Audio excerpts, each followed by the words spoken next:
Dá uma atrás, que está cheio de gente, né? Já sei, já não vai.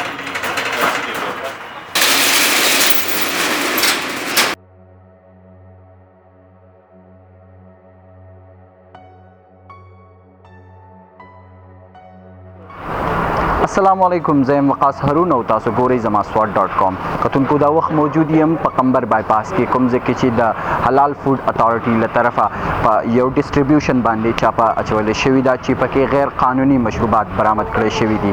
دلته به موږ د حلال فود اتارټي د حکامو سره او د اهلکارو سره خبرې کوو چې هغوی څه وایي.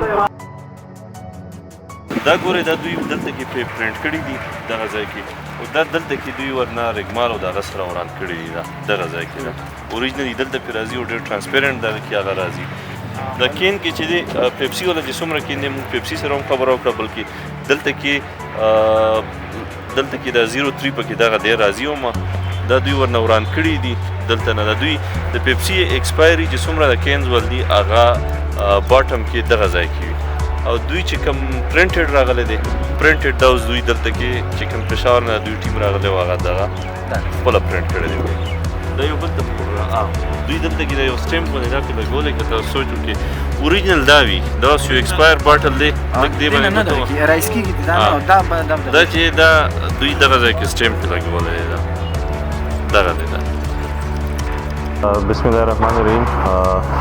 زما نوم اسد قاسم دی. زه ډیپټي ډایرکټر فود سیفټي اینډ حلال فود اتارټي د سوات ډسټرکټ هیډ کوم دلته کې او موږ ته یو خپل زموږ سورسز انفارمیشن دا دغه کوي چې یاره کمبر بایپاس سره یو داسې ډسټریبیوشن دی چې هغې کې یو ملټي نیشنل کمپني یو پروډکټ دی چې هغوی باندې ایکسپایرډ پروډکټ دی د هغې ایکسپایري چینج کېږي. دې دپاره دوی پېښور نه سپیشل ټیم راوښتی و چې هغې باندې د ایکسپایري پرنټ کړه ده دوباره.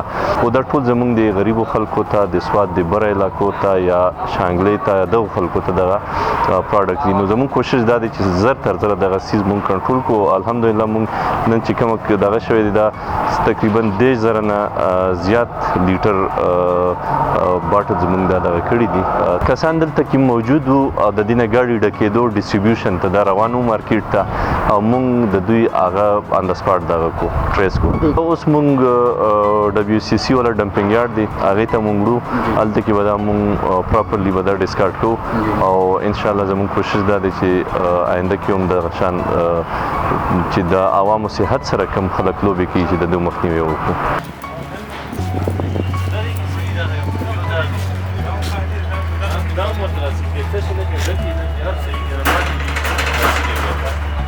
مین ګیټ په سیل کې دا ځای سیل کې هغه دکان به تم سیل کې هغه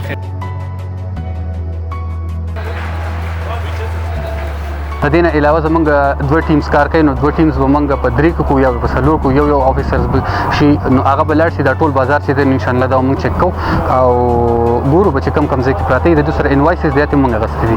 نو داسې ګرانه خبره نه دوی چې په چا خرڅ کړي هغه ټول ریکارډ ته موږ اخیستی دی نو هغې پسې انشاءالله ویدن ا ډے 2 کې به دا کلیر شي مارکیټ نه به هم کلیر شي.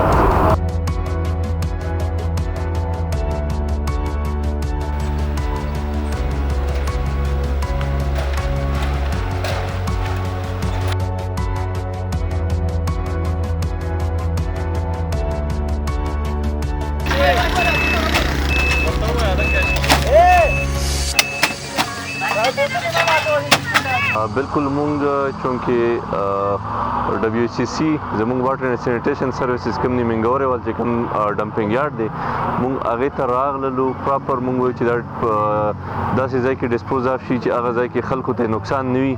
نو په دې خاطر مونږ دلته کې رالو اوس ډمپینګ یارډ کې دا لګي دي زموږ د کسان لګي دي د ګاډي خالي کوي او دا پراپرلی ډسټرای کوي ځکه چې دا مضر صحت دي ایکسپایرډ پروډکټس دي.